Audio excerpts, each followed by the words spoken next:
አብዛኛው ሰው ስልጣኔ በግብጽ ወይም በሜሶፖታሚያ ተጀመረ ብሎ ያስባል። ነገር ግን በታሪክ መጽሐፍት ውስጥ ብዙ ጊዜ ወደ ጎን የምትገፋ ዛሬ የምንኖርበትን የዓለም የጊዜ ጽንሰ ሐሳብ የፈጠረች አንዲት ምስጢራዊ ምድር አለች። ታሪክ ለታላላቅ ግዛቶች መቃብር አለው።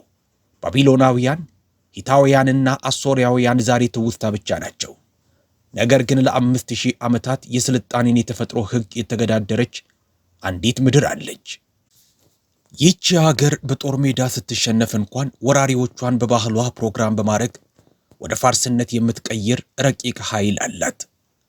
ከመጀመሪያው ዓለም አቀፍ የዲፕሎማሲ ውል ጀምሮ ዓለምን ለሁለት የከፈለውን የብርሃንና የጨለማ ጦርነት ርዕዮተ ዓለም እስካፈለቀችው ኢራን ድረስ ይህ ታሪክ የሽንፈት ሳይሆን የመትረፍ ጥበብ ነው። ለሺህ ዓመታት ፋርስ ተብላ ስትጠራ ቆይታ በ1935 መላው ዓለም ኢራን ብሎ እንዲጠራት ያስገደደችው ለምንድን ነው? ይህን ጥንታዊ የማንነት ኮድና ከዛሬው የጂኦፖለቲካ ውጥረት በስተጀርባ ያለውን ድብቅ ታሪክ ለመረዳት አሁኑኑ ሰብስክራይብ በማድረግ የደውል ምልክቱን ይጫኑ። ይህን ጉዞ አብረን እንጀምር። አፍሪካ ህብረት 300 ሜትር ርቀት ላይ ለኢንቨስትመንት ተመራጭ የሆኑ መኖሪያ ቤቶችን ወይንም የንግድ ሱቆችን በ6500 ካሬ ላይ ባረፈው በተንጣለለው መንደራችን ደረጃቸውን የጠበቁ መኖሪያ ቤቶችን ባለ 1 መኝታ በ68 ካሬ፣ ባለ 2 መኝታ በ82 ካሬ፣ ባለ 3 መኝታ በ126 ካሬ 100% አንዴ ለምትከፍሉ በካሬ 80500 ብር፣ ቀስ ብላችሁ መክፈል ለምትፈልጉ ደንበኞቻችን በካሬ 115000 ብር ያውም ዋጋችን ቫትን ያካተተ እና ያለምንም ተጨማሪ ክፍያ የቤት ባለቤት ይሆኑ ይሎታል። በረጅም ጊዜ መክፈል ለምትፈልጉ ደንበኞቻችን ከ20% ቅድመ ክፍያ ጀምሮ በመክፈል በአጭር ጊዜ 8 ሳይቶችን በጥራት ካስረከበው ድርጅታችን ቴምር ሪልስቴት ጥሪቶን ቋሚ ንብረቶ ላይ ያውሉ እንላለን። የንግድ ሱቆችንም በ900 ሺህ ብር ቅድመ ክፍያ ማግኘት የሚችሉ ሲሆን ለበለጠ መረጃና ለቢሮ ቀጠሮ እንዲሁም ለሳይት ጉብኝት በ0986 94 94 22 ይደውሉ። ቴምር ፕሮፐርቲስ።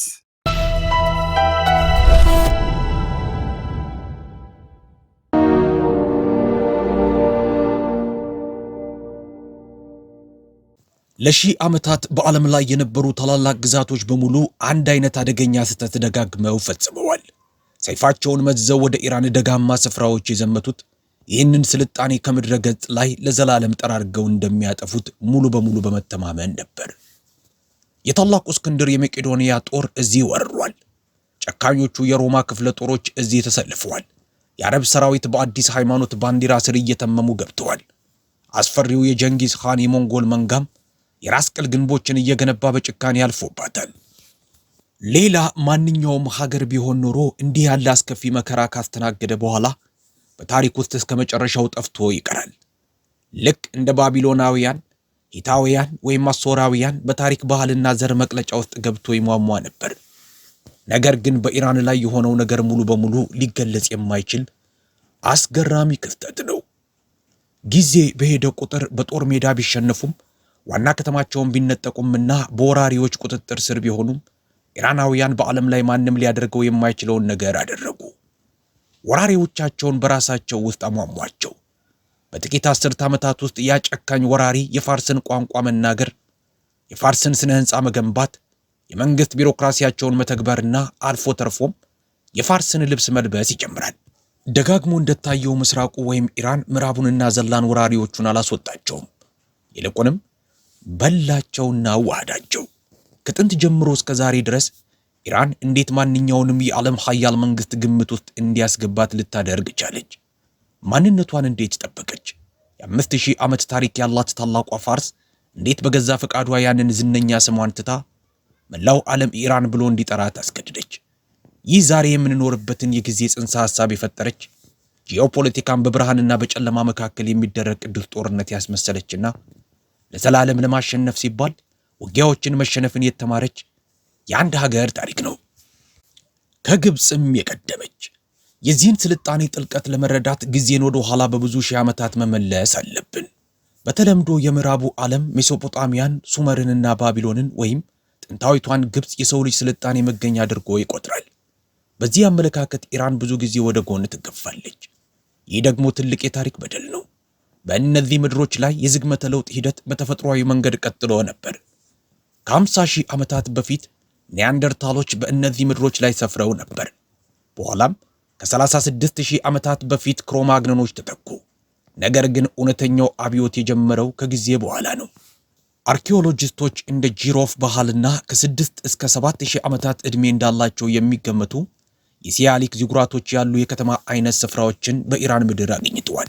ከክርስቶስ ልደት በፊት ከ4ኛው ሺህ ዓመት የተገኙ የሸክላ ዕቃዎች በምድር ላይ ካሉ ጥንታዊ ስልጣኔዎች አንዱ ከሜሶፖጣሚያና ከቻይና ጋር እኩል እዚህ መፈጠሩን በማያሻማ መልኩ ያረጋግጣሉ። በእነዚህ ምድሮች ውስጥ የመጀመሪያው ዋና ጂኦፖለቲካ ተዋናይም ኤላም ነበር። የዛሬዋ ደቡብ ምዕራብ ኢራን ላይ ይገኝ የነበረው የዚህ መንግስት ዋና ከተማ ሱሳ ትባል ነበር። ኤላማውያን በጣም ኃያል ከመሆናቸው የተነሳ ከክርስቶስ ልደት በፊት በ26ኛው ክፍለ ዘመን ለሱሜራውያን ፍላጎታቸውን ይጭኑባቸው ነበር። ነገር ግን እጅግ አስገራሚው ክስተት የተከናወነው ከክርስቶስ ልደት በፊት በ23ኛው ክፍለ ዘመን የአካድ ንጉሥ ናራምሲን ከኤላም ጋር ጦርነት በገጠመበት ወቅት ነበር። ግጭቱ ያበቃው በዝምታ ወይም በቀላል የተኩስ አቁም ስምምነት አልነበረም። ይልቁንም በጽሑፍ የሰፈረ ውል ተፈረመ። ይህ ውል የኤላምን ነጻነት የሚያረጋግጥ ቢሆንም አንድ ቅድመ ሁኔታ ግን ነበረው። እሱም የውጭ ጉዳይ ፖሊሲያቸውን ከአካድ ጋር ማጣጣም ነበረባቸው። እስቲ ያስቡት፣ ይህ በሰው ልጅ ታሪክ ውስጥ የመጀመሪያው በሰነድ የተደገፈ ዓለም አቀፍ ስምምነት ነው። የኢራን ምድር ለዓለም አቀፍ ዲፕሎማሲ መወለድ መሰረት ሆኖ ቆሟል። ከዘር ግንዱ አንጻር ሲታይ ግን ኤላማውያን ከሜሶፖታሚያ ህዝቦች ጋር ይቀራረቡ ነበር። ዛሬ ኢራናውያን ብለን የምንጠራቸው ህዝቦች ወደዚህ የመጡት ዘግየት ብለው ነው። ከክርስቶስ ልደት በፊት በ20ኛውና በ15ኛው ክፍለ ዘመን መካከል ዘላን ጎሳዎች ከመካከለኛው ኤሲያና ከካውካሰስ ደላላማ ስፍራዎች ወደ ደቡብ ወደዚህ ተራራማ ደጋማ ቦታ መውረድ ጀመሩ። እነዚህ ህዝቦች የኢንዶ ኤሮፓውያን ግዙፍ የቤተሰብ አባላት ሲሆኑ በውስጡም የኢንዶ ኢራንን ዘርፍን የሚወክሉ ነበሩ። የሚገርመው ነገር ጥንታዊ ቋንቋቸው ከላቲን ከግሪክና ዛሬ በመላው አውሮፓ ከሚነገሩት እንደ እንግሊዝኛና ስፓኒሽ ካሉ ቋንቋዎች ጋር ቀጥተኛ ዝምድና ነበረው። በእነዚህ ምድሮች ላይ ሲሰፍሩ ራሳቸውን አርያን ብለው መጥራት ጀመሩ። ትርጉሙም ክቡር ማለት ነው። አዲሱን ሀገራቸውንም አርያን መቫኤጃ ወይም የአርያኖች ምድር አሉት። በጊዜ ሂደት ይህ ቃል ተለዋውጦ ዛሬ የምናውቀው ኢራን ወደሚለው ስም ተቀየረ። እነዚህ ህዝቦች ከጥንታዊው የኤላም ባህል ጋር ተቀላቀሉ። ከዚያም ወደ ሀያላን ጥምረቶች ተከፋፈሉ። ከእነዚህም መካከል በጣም ታዋቂዎቹ ሜድስና ፋርሶች ሆኑ። የኢራናውያን ዋነኛ መሳሪያ የተወለደው በእነዚህ አስቸጋሪ ተራሮችና በረሃዎች ውስጥ ነበረ። ይህ መሳሪያ ሰረገላ ወይም ልዩ ቀስት አልነበረም፣ ይልቁንም ርዕዮተ ዓለም ነበረ። ክርስትናና እስልምና ከመስፋፋታቸው ከረዥም ጊዜ በፊት በኢራን ደጋማ ቦታዎች ላይ የሰውን ልጅ ንቃተ ህሊና የቀየረ አንድ ሃይማኖት ተወለደ፣ ዞር አስትራኒዝም። ለጥንታዊው ኢራናዊ ህይወት እንዲሁ ትርጉም የለሽ አጋጣሚዎች ድምር ወይም ተራ የወቅቶች መለዋወጥ አልነበረም። አጽናፈ ዓለሙ በሁለት ኃይሎች መካከል የሚካሄድ የማያዳግም ጦርነት መድረክ ተደርጎ ይወሰድ ነበር። በአንድ በኩል የብርሃን የእውነትና የሥርዓት አምላክ የሆነው አሁራ ማዝዳ፣ በሌላ በኩል ደግሞ የፍጹም ክፋት የውሸትና የጨለማ መንፈስ የሆነው አህሪማን። ከሁሉም በላይ ደግሞ የዞሮስትሪያን እምነት የዚህን ክፋት መልክዓ ምድራዊ መገኛ በግልጽ አስቀምጦ ነበር። የጨለማው ግዛት ተደርጎ የሚወሰደው የማያቋርጥ አውዳሚ ወራሪዎች የሚነሱበት የዩራሲያ ዘላኖች ስፍራ የሆነው ቱራን ነበር። ኢራናዊ መሆን ማለት የብርሃን ተዋጊ መሆን ማለት ነበር። መላው ባህላቸው፣ ግጥማቸውና የመንግስት አወቃቀራቸው የተገነባው ለበጎ ኃይሎች ንቁ እገዛ በማድረግ ጽንሰ ሐሳብ ላይ ነበር። ይህ እምነት ለሀገሪቱ አስደናቂ አንድነትን ሰጣት። ነገር ግን ዞሮስትሪያኒዝም ከዚያ በላይ የሆነ ግዙፍ ነገር አድርጓል። በታሪክ ውስጥ ለመጀመሪያ ጊዜ በክበብ አይሽከረከርም ብሎ አወጀ። ጊዜ መስመራዊ ወይም ሊኒየር ነው። ዓለም አጀማመር ወይም ፈጠራ አለው፣ እንዲሁም የማይቀር ፍጻሜ ይኖረዋል። በብርሃንና በጨለማ መካከል የሚደረግ የመጨረሻ ውጊያ፣ ዓለም በእሳት የምትነጻበት ሂደትና የመጨረሻው ፍርድ ይኖራታል አለ። ይህ ሐሳብ ዓለምን እንዴት ሊቆጣጠር ቻለ? ፋርሶች ከክርስቶስ ልደት በፊት በ6ኛው ክፍለ ዘመን ባቢሎንን ድል ሲያደርጉ እዚያ በምርኮ ይሰቃዩ የነበሩትን አይሁዳውያንን ነፃ አወጡ። በዚህም ምክንያት ይሁዳ ለ2 አስርት ዓመታት የፋርስ ግዛት ሆና ቆየች። በዚህ የቅርብ ግንኙነት ወቅት አይሁዳውያን ምሁራን ከዞራስትሪያኖች የዓለምን ፍጻሜ የመጠበቅን ባህል፣ መስመራዊ ጊዜንና የመጨረሻውን ፍርድ አስተሳሰብ ወረሱ። ፍሬድሪክ ኒቼን ጨምሮ ታዋቂ ፈላስፋዎች ዛሬም ድረስ የምናስብበትን የጊዜ መጋጠሚያ ወይም መስመራዊ ጊዜን በማግኘት ረገድ ኢራን ቁልፍ ሚና እንደተጫወተች ይመሰክራሉ። የአርያኖች የመጀመሪያው እውነተኛ ታላቅ መንግስት ከክርስቶስ ልደት በፊት በ670 የተመሰረተው ሜዲያ ነበር። ሜደስ ብዙም አልቆዩም፣ ነገር ግን አስፈሪውን የአሶርን ግዛት ማጥፋት ችለው ነበር። የእነሱ የበላይነት በገዛ ዘመዶቻቸው ማለትም በፋርሶች ተቋረጠ። ከክርስቶስ ልደት በፊት በ550 ታላቁ ቂሮስ ወይም ሳይረስ ዘግሬት የተባለ ግማሽ ፋርስ ግማሽ ሜድ የሆነ ሰው ሁለቱን ህዝቦች የፋርስንና የሜድስን ጎሳዎች አዋሃደ።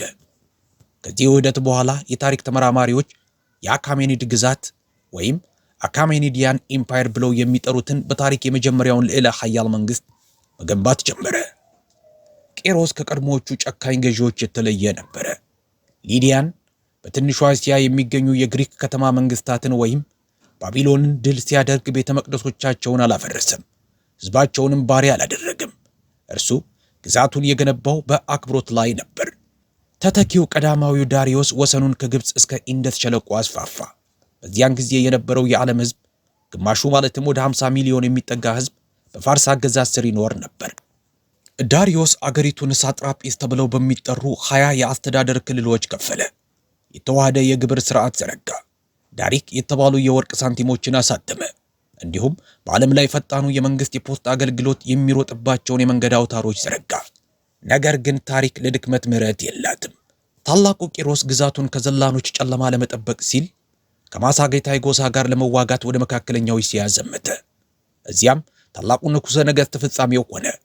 ውጊያው በጣም አስከፊ ከመሆኑ የተነሳ የፋርስ ጦር ተደመሰሰ። ሄሮዳተስ እንደሚለው የማሳጌታይ መሪ ንግሥት ታሚሪስ ለልጇ ሞት ለመበቀል የቂሮስን አስክሬን እንዲፈልጉ አዘዘች። ጭንቅላቱን ቆርጣ በሰው ደም እስከ አፉ በሞላ የቆዳ ከረጢት ውስጥ ከተተችው። ደም ተጠምተህ ነበር፣ አሁን እስክስጠግብ ጠጣ ስትልም አወጀች ይላል። ምንም እንኳን ይህ አሳዛኝ ሁኔታ ቢከሰትም ግዛቱ ቀጠለ። በታዋቂው የግሪክ ፋርስ ጦርነት ማለትም በ300ዎቹ ስፓርታውያን የታወቀው ፋርሶች እንደተደመሰሱ አድርገን ማሰብ ለምደናል። ይህ የምዕራባውያን ተረት ነው። አዎ ግሪኮች ነፃነታቸውን አስከብረዋል። ነገር ግን ለታላቁ የአካሚድ ግዛት ጥቂት የድንበር ከተሞችን ማጣት እንደ ትንኝ ንክሻ ነበር። ፋርሶች ስልታቸውን ቀየሩ። መጀመሪያ አቴንስን ቀጥሎም ስፓርታን በገንዘብ በመርዳት እርስ በርሳቸው እንዲጣሉ አደረጉ። በመጨረሻም ከክርስቶስ ልደት በፊት በ387 የዛሉት ግሪኮች በፋርሱ ንጉሥ አርጤክሲስ ውል መሠረት አዋራጅ ስምምነት ለመፈረም ተገደዱ። ፋርሶች በግዙፍ ጦር ሊወስዱት ያልቻሉትን በገንዘብ ገዙት። ፋርስ አንዲት ጥይት ሳትተኩስ የግሪክ ግልጽ የበላይ ጌታ ሆነች። ታላቁ እስክንድር እውነተኛው መቅሰፍት የመጣው ዘግይቶ ነው። የአኬሜኒድ ግዛት ከመጠን በላይ ከመግዘፉ የተነሳ ደካማው ማዕከላዊ መንግስት በስሩ ያሉትን በደርዘን የሚቆጠሩ የተለያዩ ብሔረሰቦችን መቆጣጠር ተሳነው። ይህንን ክፍተት ወጣቱና ከፍተኛ ፍላጎት የነበረው የመቄዶንያው ንጉሥ ተጠቀመበት። እርሱም እስክንድር ነበር። ከክርስቶስ ልደት በፊት በ330 የመቄዶንያውያ ጦር የፋርስን ሰራዊት ያለ ርኅራኄ ቀጠቀጠ። እስክንድር እጅግ የተዋበችውን ፐርሴፖሊስን በእሳት አጋያት። የኢራን የሺህ ዓመታት ታሪክ ያበቃለት መሰለ። በአካሜኒዶች ፍርስራሽ ላይ በግሪኮች የሚመራው ሴሉሲድ የተባለ የሄሌኒክ መንግስት ተነሳ። ልክ በዚህ ጊዜ ነበር የኢራናውያን የህልውና መከላከያ ዘዴ ሥራ የጀመረው። የምስራቁ ባህል ምዕራባውያን ወራሪዎቹን በዘዴ መዋጥ ጀመረ። እስክንድር ራሱ የፋርስን ልብስ መልበስና የፋርስ ቤተ መንግሥት ሥርዓቶችን መከተል ጀመረ። ግዛቱን ወደ ግሪክ ባህል የመቀየር ወይም ሄሌናይዜሽን ፖሊሲ በጠነከረው ጥንታዊ የኢራን የዓለም እይታ ውስጥ ታንቆ ቀረ። ከክርስቶስ ልደት በፊት በሦስተኛው ክፍለ ዘመን ፓርታውያን የተባሉ ኢንዶ ኢራናዊ ጎሳዎች ግሪኮችን አባረው የፓርቲያን ግዛትን መሰረቱ። የፓርቲያኑ መሪ ቀዳማዊ ሚትሪዳቲስ ራሱን የነገስታት ንጉስና የአካሜኒዶች ተተኪ እንደሆነ አወጀ። ፓርታውያን ለ5 ክፍለ ዘመናት በፈጣን ፈረሰኞቻቸውና በታዋቂው የፓርቲያን የተኩስ ስልት ወይም ፓርቲያን ሾት በመታገዝ የሮማን ግዛት በጽናት ተቋቋሙ። በመካከለኛው ምስራቅም በሮማ ክፍለ ጦሮች ላይ አሰቃቂ ሽንፈቶችን አደረሱ። በ224 ዓመተ ምህረት አዲስ የወርቅ ዘመን መጣ። የሳሳኒድ ስርወ መንግስት ስልጣን ያዘ። እነዚህ የመጡት ከመጀመሪያዎቹ ፋርሶች የትውልድ ቦታ ከሆነው የፓርስ አካባቢ ነበር። ዞሮስትሪያኒዝም ይፋዊ የመንግስት ሃይማኖት የሆነበትና ጠንካራ ማዕከላዊ አስተዳደር ያለው መንግስት መሰረቱ። ማህበረሰቡ በካህናት፣ በተዋጊዎች፣ በቢሮክራቶችና በተራው ህዝብ ተከፍሎ ነበር። የሳሳኒድ ኢራን መጀመሪያ ከሮም ቀጥሎም ከቢዛንታይን ጋር ለሜሶፖታሚያና ለካውካሰስ ቁጥጥር ለ400 ዓመታት ያህል አድካሚ ጦርነት ያካሄደች ሌላ ኃያል ነበረች። ነገር ግን እነዚህ ማለቂያ የሌላቸው የጦርነት ዘመናት የኢራንን አቅም አሟጠጡት። በሰባተኛው ክፍለ ዘመን አጋማሽ ላይ የሳሳኒድ ግዛት ደም የፈሰሰው ግዙፍ አካል ሆኖ ነበር። ከአረብ ምድረ በዳ የወጣው አዲስና ታይቶ የማይታወቅ ኃይል የአረብ ኻሊፋነት ይህንን አጋጣሚ ተጠቀመበት። በ651 ዓመተ ልደት የፋርስ ዋና ከተማ ወደቀች። የመጨረሻው የሳሳኒድ ሻህ ወይም ንጉሥ በክህደት ተገደለ። መላው ኢራን በአረብ አገዛዝ ስር ወደቀች። የኡመያድ ኻሊፋነት ዘመን ተጀመረ። አረቦች እስልምናንና አዲስ ቋንቋ ይዘው መጡ። ለሺህ ዓመታት የኢራንን መንፈስ ሲያቀጣጥል የነበረው ዞሮስትሪያኒዝም መክሰም ጀመረ።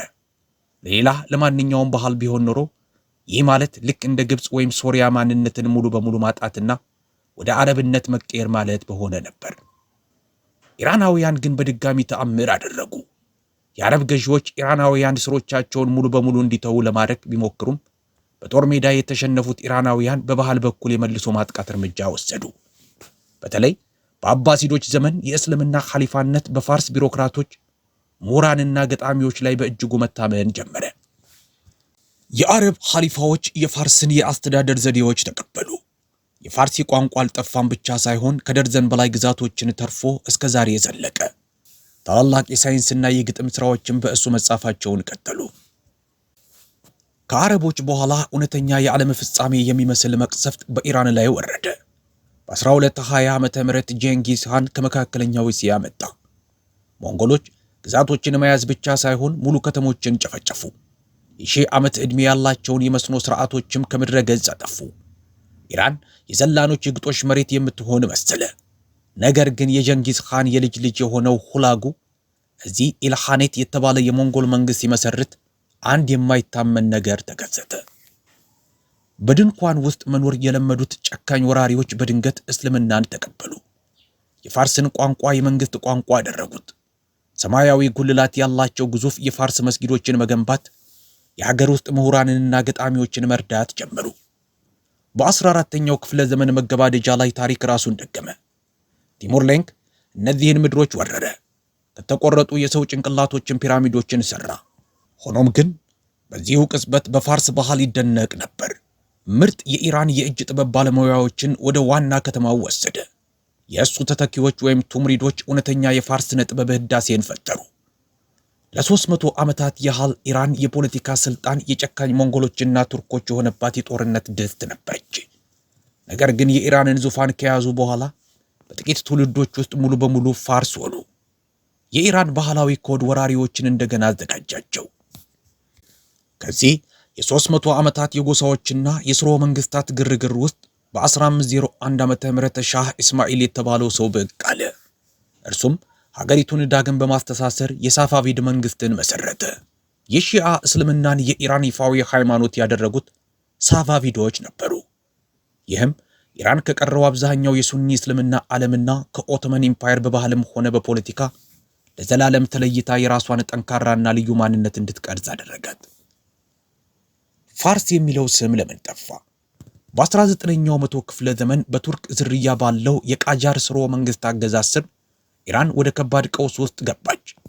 ከሩሲያ ኢምፓየር ጋር ከተደረጉ አውዳሚ ጦርነቶች በኋላ ሀገሪቱ የዛሬዎቹን የጆርጂያ፣ የአርሜኒያና የአዘርባይጃን ግዛቶቿን በቋሚነት አጣች። በ20ኛው ክፍለ ዘመን መጀመሪያ ላይ በመጀመሪያው የዓለም ጦርነት ዋዜማ ኢራን በብሪታንያና በሩሲያ ኢምፓየሮች መካከል ለሚደረገው የጂኦፖለቲካዊ ሽኩቻ መድረክ ሆነች። ሀገሪቱ በተጽዕኖ ቀጠናዎች ተከፋፈለች። ብሪታንያ የኢራንን ዘይት ስትቀዳ፣ የሩሲያ ወታደሮች ደግሞ በሰሜን በኩል ሰፈሩ። ቆይቶም ሶቪየት ህብረት በሰሜን ኢራን የኮሚኒስት ሪፐብሊክ ለመመስረት ሞክራ ነበር። ሀገሪቱ በቅኝ ገዢ ኃይሎች ግፊት ታፍና ነበር። ነገር ግን ኢራን መውጫ መንገድ ባታገኝ ኖሮ ኢራን ባልተባለች ነበር። በ1925 ሬዛ ሻህ ፓህላቪ በወታደራዊ መፈንቅለ መንግስት ስልጣን ያዘ። እርሱም ወደ ኢንዱስትሪና ዘመናዊነት የሚያመራ ጠንካራ ጎዳና ቀየሰ። በ1935 ደግሞ ዓለም አቀፍ ዲፕሎማሲን ያናወጠ እርምጃ ወሰደ። ለዘመናት መላው የምዕራቡ ዓለም ይችን ሀገር ፋርስ ብሎ ይጠራት ነበር። ይህ ቃል ፓርስ ከሚለው የግሪክ ስያሜ የመነጨ ሲሆን በአውሮፓውያን ዘንድ ከተረት፣ ከምንጣፍ፣ ከኋላ ቀርነትና ከእንግዳ ነገሮች ጋር ይያያዝ ነበር። ለሁሉም ኤምባሲዎች ይፋዊ መመሪያ ላከ። ከእንግዲህ ሀገሪቱ በእውነተኛ ጥንታዊ ስሟ መጠራት አለባት። እርሱም ራሳቸው ለሺህ ዓመታት ሲጠሩበት የነበረው ኢራን ወይም የአርያኖች ምድር የሚለው ነው። ይህ እንዲሁ የቋንቋ ምርጫ ብቻ አልነበረም። ይልቁንም እኛ እንግዳ የቅኝ ግዛት አይደለንም፣ እኛ ጥንታዊ ስር ያለን ዘመናዊና ሀያል ሀገር ነን፣ እናንተም ግምት ውስጥ ልታስገቡን ይገባል የሚል መግለጫ ነበረ። ነገር ግን እዚህ ጋር አንድ የተለመደ የተሳሳተ ግንዛቤ አለ። በ1935 ሬዛ ሻህ ኢራን የሚለውን ስም አዲስ አልፈጠሩትም። ይልቁንም ዓለም አቀፉ ማህበረሰብ ፋርስ ከሚለው ስም ይልቅ ኢራን የሚለውን ስም እንዲጠቀም ጠይቀዋል። ነገር ግን ኢራናውያን ሀገራቸውን ኢራን ብለው መጥራት የጀመሩት ከዚያ ከ1000 ዓመታት በፊት ነበር። ቃሉ የመጣው አርያናም ከሚለው የጥንታዊ ፋርስ ቃል ሲሆን ትርጉሙም የአርያኖች ምድር ማለት ነው። ይህም በሳሳኒድ ዘመን በ3ኛው ክፍለ ዘመን በነበሩ ጽሑፎች ላይ ኢራን ሻሃር ተብሎ በግልጽ ሰፍሮ ይገኛል። ስለዚህ ኢራን የሚለው ስም ትክክለኛና ጥንታዊው የሀገሪቱ ስም ሲሆን ፋርስ የሚለው ግን የውጭ ሀገር ሰዎች ወይም ግሪኮች የሰጡት ስም ነው። ግሪኮች ይህንን ስም ያወጡት የዛሬዋ ፋርስ ግዛት ጥንታዊ መጠሪያ በነበረው ፓርስ ላይ በመመስረት ነበር። የኢራን ታሪክ ሁልጊዜም እጅግ አስገራሚ የለውጥ ታሪክ ነው። በ20ኛው ክፍለ ዘመን ሀገሪቱ በሌላ ሀያላን ጥቅም መካከል ተቀምጣ በዓለም አቀፍ የቼስ ጨዋታ ውስጥ ራሷን አገኘች። ለብዙ አስርት ዓመታት የቆየው የፖለቲካ አለመረጋጋትና የውጭ ጣልቃ ገብነት በመጨረሻ በ1979 ሀገሪቱ በእስላማዊ አብዮት እንድትፈነዳ አደረጋት። ንግስናው ወደቀ። ኢራን ቴዎክራሲያዊ ወይም በሃይማኖት የምትመራ ሪፐብሊክ ሆነች። ከምዕራቡ ዓለም ጋር የነበራት ግንኙነትም ተቋረጠ። ዛሬ አስገራሚ የታሪክ ቅራኔን ወይም ፓራዶክስ እየተመለከትን ነው። በዘመናዊው ሰው አእምሮ ውስጥ ሁለት ፍጹም የተለዩ ግዛቶች በአንድ ጊዜ ይኖራሉ። ኢራን የሚለው ቃል በአብዛኛው ሰው ዘንድ የጂኦፖለቲካዊ ውጥረት፣ ከባድ ማዕቀቦች፣ ግጭቶችና አስፈሪ የዜና ዘገባዎችን ምስል ይጭራል። በአንጻሩ ፋርስ የሚለው ቃል በሚገርም ሁኔታ አልጠፋም። ይልቁንም የፍቅርና የምስጢራዊነት ስሜት ተጎናጽፏል። ፋርስ የጠፋ ታላቅነትን፣ ጥልቅ ግጥምን፣ በራሪ ምንጣፎችንና የተረት ኤምፓየሮችን ያስታውሳል። ሁለት ስሞች፣ አንዲት ምድር እና በትክክል እንዴት መታወስ እንዳለባት የሚደረግ የማያቋርጥ ትግል። በ5000 ዓመታት ታሪኳ ውስጥ ይህ ባህል የመጨረሻውን የህልውና መከላከያ ዘዴ አዳብሯል። ከሜቄዶናውያን፣ ከአረቦች ወይም ከሞንጎሎች ጋር ሲጋጩ አልጠፉም። ይልቁንም ወራሪዎቻቸውን ወደ ራሳቸው መልክ ቀይረው ዋጧቸው። በስልጣኔ መጀመሪያ ላይ ቆመው ዛሬ የምንኖርበትን ጊዜ ፈጠሩ። ምናልባትም ትልቅ ጦርነታቸው አሁን እየተካሄደ ያለው ሊሆን ይችላል። ምክንያቱም አንዳንድ ጊዜ በአንድ ሀገር ቀላል ስም በስተጀርባ የተደበቀ ጸጥ ያለ የማይታይ ጦርነት አለ። እሱም ቀደም ሲል በማንነታችን ዛሬ በሆነውና ዓለም እኛን ማየት በሚፈልግበት መንገድ መካከል የሚደረግ ጦርነት ነው። ነገር ግን ኢራን ባለፉት 5000 ዓመታት ውስጥ አንድ የማይለወጥ እውነት አስተምራናለች። እርሱም ታላቅ ስልጣኔ በጦርነት ቢሸነፉትም በማንነቱ ግን ፈጽሞ እንደማይደመሰስ ነው። ወራሪዎቿን ሁሉ በራሷ ውስጥ አሟምታ የዋጠችው ይህች ምድር ዛሬም በስሟና በማንነቷ መካከል የሚደረገውን ትልቁን ጦርነት እያካሄደች ትገኛለች። እናንተስ ምን ታስባላችሁ? አንድ ሀገር የጥንት ክብሯንና የዛሬ ፖለቲካዋን ለይታ ማየት ትችላለች? ለእናንተ የትኛው ስም የበለጠ ትርጉም ይሰጣችኋል? ምስጢራዊቷ ፋርስ ወይስ የማትበገረዋ ኢራን? የእነዚህን ጥንታዊ ስልጣኔዎች ምስጢርና የዛሬውን የዓለም ጂኦፖለቲካ መጋጠሚያ በጥልቀት መመርመራችንን እንቀጥላለን። ይህ ታሪክ ካስደሰታችሁ ላይክ በማድረግ ድጋፋችሁን ግለጹልን። እንደዚህ ያሉ ያልተሰሙና ጥሬ እውነቶች እንዲደርሱ አሁኑኑ ሰብስክራይብ በማድረግ የቤተሰባችን አባል ይሆኑ። ንቁ ሆናችሁ ተከታተሉ። በሚቀጥለው ቪዲዮ እስከምንገናኝ በሰላም ቆዩኝ። ከአፍሪካ ህብረት 300 ሜትር ርቀት ላይ ለኢንቨስትመንት ተመራጭ የሆኑ መኖሪያ ቤቶችን ወይንም የንግድ ሱቆችን በ6500 ካሬ ላይ ባረፈው በተንጣለለው መንደራችን ደረጃቸውን የጠበቁ መኖሪያ ቤቶችን ባለ 1 መኝታ በ68 ካሬ፣ ባለ 2 መኝታ በ82 ካሬ፣ ባለ 3 መኝታ በ126 ካሬ 100% አንዴ ለምትከፍሉ በካሬ 80500 ብር፣ ቀስ ብላችሁ መክፈል ለምትፈልጉ ደንበኞቻችን በካሬ 115000 ብር ያውም ዋጋችን ቫትን ያካተተና ያለምንም ተጨማሪ ክፍያ የቤት ባለቤት ይሆኑ ይሎታል።